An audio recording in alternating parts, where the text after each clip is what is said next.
तेहि समाज गिरजा मैं रहाऊं, अवसर पाई बचन एक कहूं।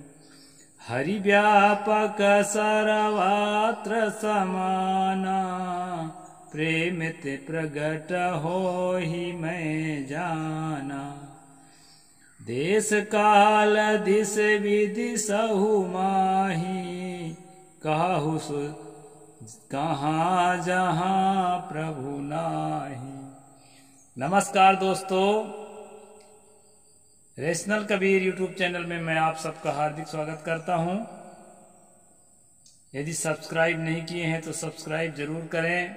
मैंने रामचरितमानस के बालकांड दोहा नंबर 184 मझला साइज गीता प्रेस गोरखपुर के कुछ चौपाइयों को बोला, दोहा के बाद वाली चौपाइयों को।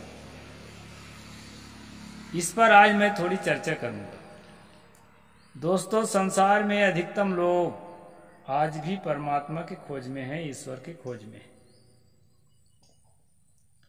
ईश्वर है या नहीं है यह अलग बात है, लेकिन उसकी खोज है और लोगों का विश्वास है कि है। उसको कई रूपों में माना जाता है। कुछ लोग कहते हैं कि वो आकाश में रहता है, 7वें आसमान पर। कुछ लोग कहते हैं कि वो फोटो तस्वीरों के अंदर शक्ति के रूप में घुसा रहता है, और कुछ लोग कहते हैं कि वो कहाँ घुसा रहता है मत पूछो, यहाँ वहां जहां तहां मत पूछो, कहाँ कहाँ वो कण कण में है। संसार के हर कण में परमात्मा रहता है, ऐसा भी कहने वाले लोग बहुत बड़ी संख्या में इस भारत में रहते हैं। हमें यह समझना है, आज से पहले जब विज्ञान विकसित नहीं था, वैज्ञानिकों ने घोषणा नहीं किया था कि ईश्वर जैसा कुछ नहीं होता, तब तो ये सारी बातें चलती ही थी। अब वैज्ञानिकों के घोषणा करने के बाद भी ये सारी बातें चल रही है और बहुसंख्यक जनता में चल रही है, और ईश्वर परमात्मा की खोज में लगे हुए हैं। दोस्तों, ईसाइयों की बहुत बड़ी तादाद ईश्वर की खोज में लगे हैं, मुसलमानों के बहुत बड़ी तादाद ईश्वर की खोज में लगे हैं, हिंदुओं के बहुत बड़ी तादाद ईश्वर की खोज में लगे हैं। अब खोजते खोजते जब थक जाते हैं दोस्तों, तो क्या करते हैं, फिर उसको जो है लाग लपेट करते हैं। वही लाग लपेट इन चौपाइयों में आया है। तेई समाज गिरजा मैं रहूं, अवसर पाए बचन एक कहूं। हर व्यापक सर्वत्र समाना, प्रेम से प्रगट होई मैं जाना। देश काल दिस विधि सो माही, कहु सो कहाँ जहाँ प्रभु नाही। ये इस प्रकार है दोस्तों। हे पार्वती, उन समाजों में मैं था, ये शिव जी कह रहे हैं, ईश्वर खोजने वाले समाजों में। अवसर पाकर मैंने एक बात कही। ईश्वर खोजने वालों से शिव जी एक बात कहते हैं। वो क्या बात है, ये जो है इनका अपना ओपिनियन है। वो क्या है दोस्तों, कहते हैं मैं तो यह जानता हूं कि भगवान सब जगह समान रूप से व्यापक है, प्रेम से वे प्रकट हो जाते हैं। देश काल दिशा विदिशा में बताओ ऐसी जगह कहाँ है जहां प्रभु ना हो। ये जो है इसका मूल विषय है। अब इसमें हमें समझना यह है दोस्तों कि कण कण में हर जगह जब वही चीज है। एक उदाहरण लीजिए, 24 कैरेट का एक सोने का ईंट है, तो सोने का जो हर कण होगा, हर अणु होगा, उसकी गुणवत्ता एक सी होगी, और वो सब मिला करके सोने का ईंट बना होगा। इस सिद्धांत के अनुसार उनमें से कौन सा कण किस कण के लिए तरस रहा है और उसकी भक्ति कर रहा है, उससे प्रेम कर रहा है और उसको पाना चाह रहा है, और पाकर के क्या करेगा। यदि सर्वत्र समाना है तो, और असमाना है तो फिर सर्वत्र नहीं है। असमाना का मतलब किसी में कोई कमी है, तभी तो वो अपने कमी को पूर्ति करने के लिए खोज रहा है। यानी 24 कैरेट का सोना नहीं है, उसमें कुछ है, बाकी कुछ मिश्रित है, तभी वो दूसरे को खोज रहा है। अगर ऐसा हो रहा है तो आप ये सोचिए कि कण कण में परमात्मा कहाँ ठहरा, साबित कहाँ हुआ। अगर कण कण में परमात्मा है तो कौन किसको खोज रहा है, कौन किसकी भक्ति कर रहा है, कौन गुरु बन रहा है, कौन चेला बन रहा है, कौन जान रहा है परमात्मा के बारे में, कौन नहीं जान रहा है परमात्मा के बारे में। अब परमात्मा से अलग है फिर वो दोनों, नहीं जानने वाले और जानने वाले। अब दो ही नहीं 3 साबित हो रहे हैं, एक तो वो परमात्मा, दूसरा उसको नहीं जानने वाला, तीसरा उसको जानने वाला, और बहुत सा। तो हर जगह मत पूछो कहाँ कहाँ, यहाँ वहाँ जहाँ तहाँ, हर जगह अगर एक समान परमात्मा है तो इस तरह के प्रश्न चिन्ह कैसे उठते हैं, इस पर बारीकी से सोचना। साथियों, खासकर हमारे कबीर पंथ के साधक क्या करते हैं, हमारे कबीर पंथ के साधक इस चीज का सबसे पहले अध्ययन करते हैं जो प्रकृति की वास्तविकता है। प्रकृति की वास्तविकता क्या है? हमारे अंदर मन है, जिसको माइंड या मन कहते हैं, और उस मन के 5 अंग हैं, आंख, कान, नाक, जीभ और त्वचा, जिसको 5 ज्ञान इंद्रियां कहते हैं। आप लोग भली भांति जानते हैं। 5 ज्ञान इंद्रियों के संयोग से हम संसार को जानते हैं या संसार के साथ जुड़ते हैं। ज्ञान इंद्रियां ना हो, मान लो कान ना हो, तो हम ध्वनि को नहीं समझ सकते। हमारा मन आवाज को नहीं समझ सकता, साउंड को नहीं समझ सकता। उसके लिए साधन है, तब हम समझते हैं। दृश्य को, रंग बिरंगी दुनिया को हम देख नहीं सकते अगर आंख नहीं है तो। आंख एक साधन है जिससे हम दुनिया को देखते हैं, दुनिया की चीजों को अलग अलग पहचान करते हैं। इसी प्रकार सारी हमारी इंद्रियां हैं दोस्तों। त्वचा है, जीभ है, नाक है, ये सारी इंद्रियां इसी प्रकार हैं कि इन इंद्रियों के माध्यम से संसार की किसी प्रतीति को हम मस्तिष्क को एहसास कराते हैं। और ये सारे सेंस, जो 5 सेंसेज हैं, ये सारे सेंस के संयोग से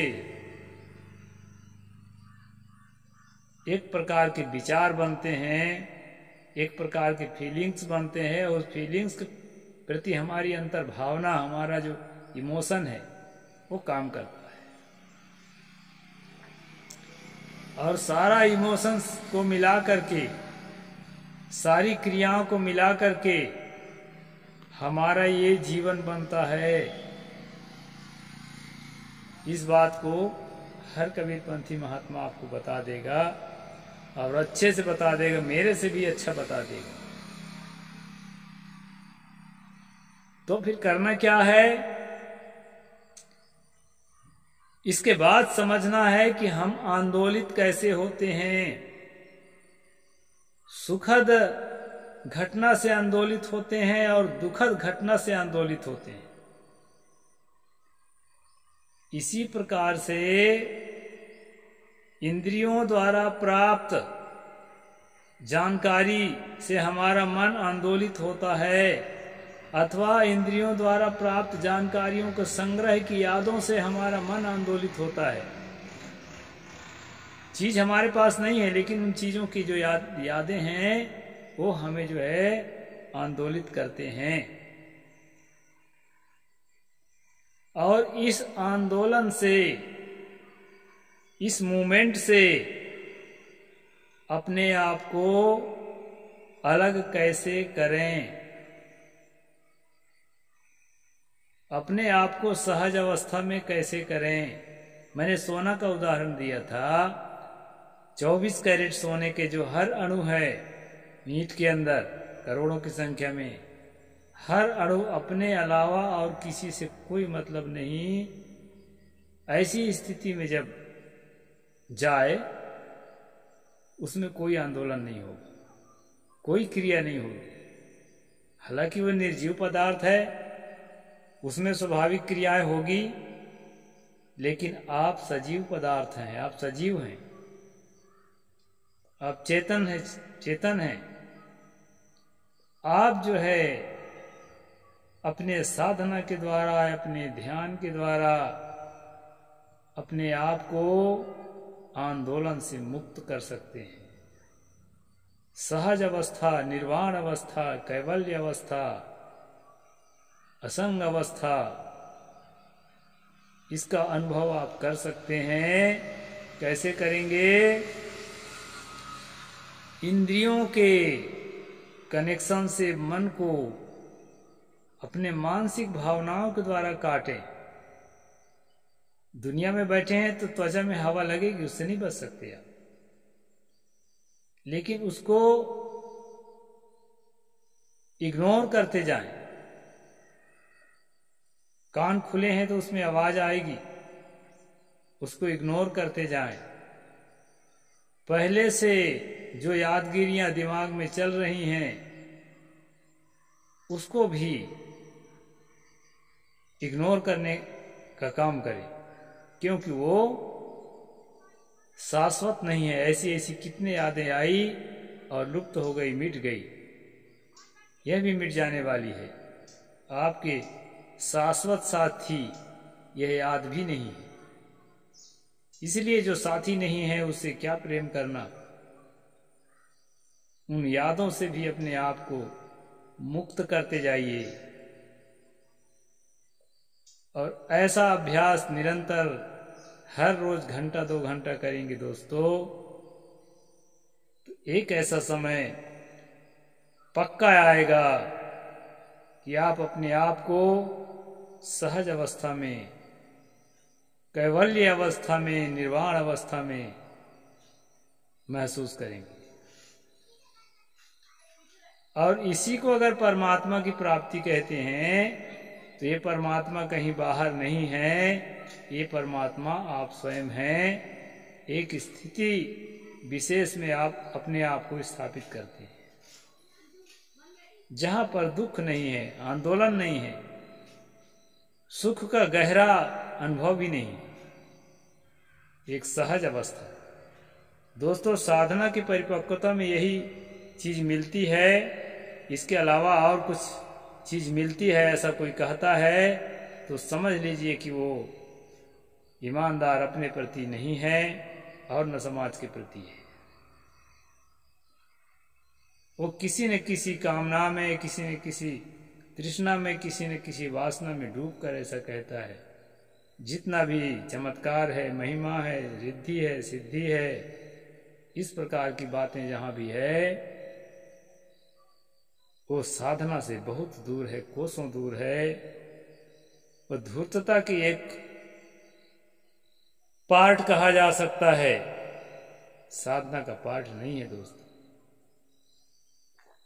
ईमानदार साधक की चाहनाएं कम होती हैं, खत्म होती हैं। भौतिक जीवन के लिए उतनी ही चीज चाहता है जिससे जीवन चलता रहे, और जीवन को चलाते हुए सहज अवस्था का अभ्यास करके सुखद अवस्था में, दुखहीन अवस्था में, दुख निवृत्त अवस्था में निरंतर वो जीता है। यही मुक्ति है दोस्तों, यही निर्वाण है। और ऐसे ही आदमी का मरना परिनिर्वाण कहा जा सकता है, विदेह मोक्ष। हम आदमी का मरना तो मरना है, वो परिनिर्वाण नहीं है, क्योंकि उसने निर्वाण का सुख भोगा ही नहीं है, तो परिनिर्वाण क्या होगा उसका। परिनिर्वाण हर मृत्यु के लिए नहीं कहा जा सकता। इस तरह से साधना में परिपक्व होकर के आत्म स्थिति में, असंग अवस्था में, सहज अवस्था में जो अपने को स्थापित कर लेता है, उसका जीना भी निर्वाण है और मरना भी परिनिर्वाण है। तो ये है दोस्तों साधना का फल। साधना के परिपक्वता में अगर किसी कोई आशा है कि मुझे ईश्वर मिलेगा, परमात्मा मिलेगा, स्वर्ग मिलेगा, किताबी चक्कर लगा रहा है या भाषण प्रवचन सुन सुन करके उनकी बातों पर दिमाग लगा रहा है, तो दोस्तों अपने जीवन के अनमोल क्षण को बर्बाद कर रहा है। अपने साधनात्मक जीवन के संपत्ति को, अपने सद्गुणों की जो पूंजी है उसको वो खो रहा है, सत्य से बहुत दूर है। इसलिए मैं इन चौपाइयों को रख करके आपको सत्य की ओर ले जाने का प्रयास किया। आज बस इतना ही। साहिब बंदगी। जय जोहार, जय भीम, जय भारत।